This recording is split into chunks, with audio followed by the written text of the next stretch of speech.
Yeah, Kenny. You ended your radio show on Wednesday talking about the last piece that's missing for this team is to play basketball for each other and not for themselves. I'm just wondering, like, in what ways do you still see this team struggling with that concept? My statement about that is more about when a team cares more about the team, when each individual on the team cares more about e- themselves, more about the team, each player, than they care about themselves. Does that make sense? So it's the hardest piece of the puzzle. When you believe so much in the program, so much in the system, so much in the philosophy, so much in the other four guys that you're playing with and for, the group that you're playing, the team that you're playing for, that you put them first. It's the last piece of the puzzle. And once you have that, what you find is in our world, in the basketball world, you hear people talk about if you play to get other people involved, it comes back to you tenfold. That's sort of the philosophy. You guys have been playing pretty well on the road. What's it made like? What's, I guess, for lack of a better word, been clicking in games kind of outside of home? Well, for me, I talk to this team about what I consider good players and what I consider good teams.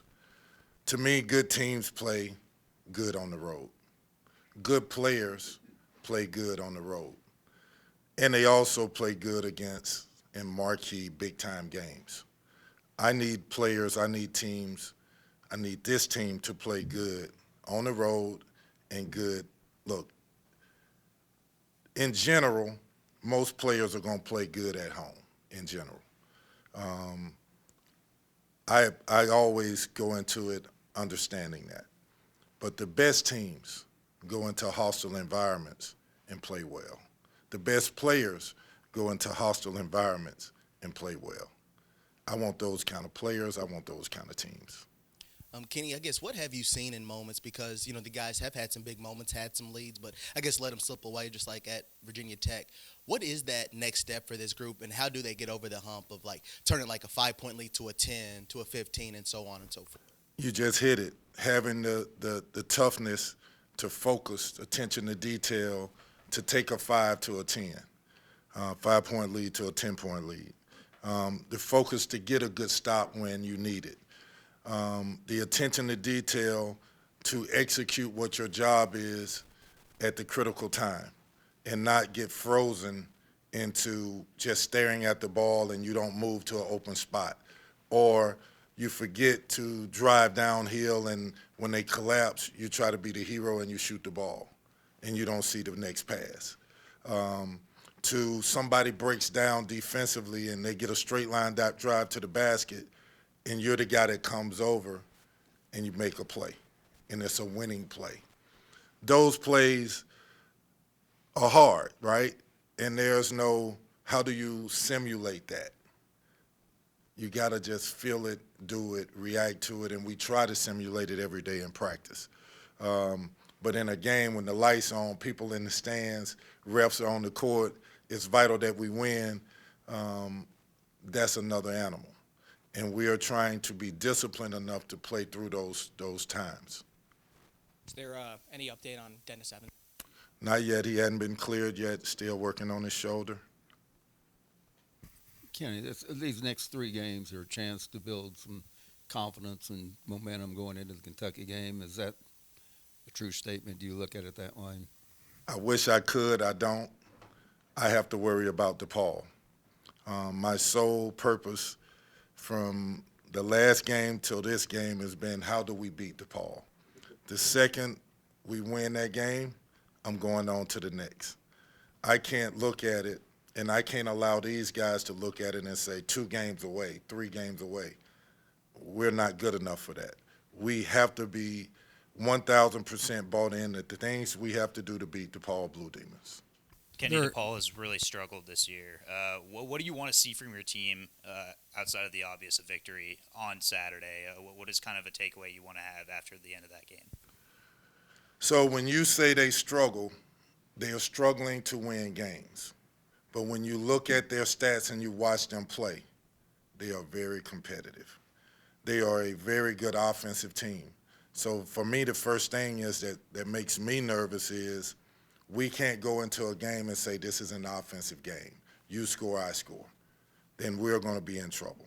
I need my team to buy into we're going to get stops. We're going to rebound. We're going to attack them. We're not just going to settle for threes. We're going to attack that lane, and we're going to make good winning plays. We're going to play for each other, and we're going to rebound the ball, but we're going to defend. That's what I walk away wanting us to do. What was your focus? You had a week, but between these games, Kenny, what was your focus in practice most of the time, at least? I want to be in a little better shape conditionally. I want us to be a little tighter defensively. I want us to shoot the ball better. So I want us to understand that when we drive, we don't have to make the heroes play. We don't have to be the guy that I drove it, I got to score. And the defense is collapsing, there's two people standing on the perimeter wide open. I want us to see the next play, and I want us to build team chemistry. So this week we worked on all those things where we covered all the mistakes that we made in the games, and we tried to address them and compete. There are times when it looks like we're competing harder against each other than it does in games against an opponent. I want us to take that same competitive spirit because I got a group that's on the second unit that's saying, I believe I'm better than some of the starters. I need you to take that to a game. Kenny, you've talked plenty before about Brandon's importance to this team, but in particular when Dennis can't play yet, so you're down another big, how much more important is Brandon now to give you good minutes? I think Brandon is vital with Dennis or without Dennis, vital. I think Brandon has gotten better. I think he's shown in spurts that he could be dominant. I need it more consistent. He needs to be more consistent. This team needs it more consistent. And what I mean by consistent is he'll have a 3-minute, 4-minute span where he gets 6 points and 4 rebounds. And then there'll be a 4-minute lull. I need him for every second. You know, one of the things I do with Brandon, we watch film, and I'll say, okay, you had 9 rebounds. Let's go through the game together and see what other rebounds could you have gotten. The numbers sometimes are at 15, 16. I need you to get those rebounds. Even if it's your teammate, have the mentality that it's yours, it's yours. I'm going to get it. Anything else for Coach? When you talk about film study like that, is it usually you and Brandon just, two of you together, or do you obviously you have big group sessions, I'm sure, with the team, but do you also have that time with each player, or is it something that that other members of your staff will sometimes do? We all do it. Sometimes I feel like I have to bring guys in individually, and I do that quite a bit. Also, the other coaches do it, and then we do a team video session after every game, and we go through what we did well and what we could have done better. I saw a picture after the game against Bellarmine. It seemed like Karan Davis was at the game. He was just up in the stands. He was making the rounds on social media. Did you let him go to that game? Is that something you talked about? I have nothing to say about Karan Davis. Karan Davis is not in trouble. I didn't know he was at the game, but if he was, that's fine with me. He's a part of this team right now. All right.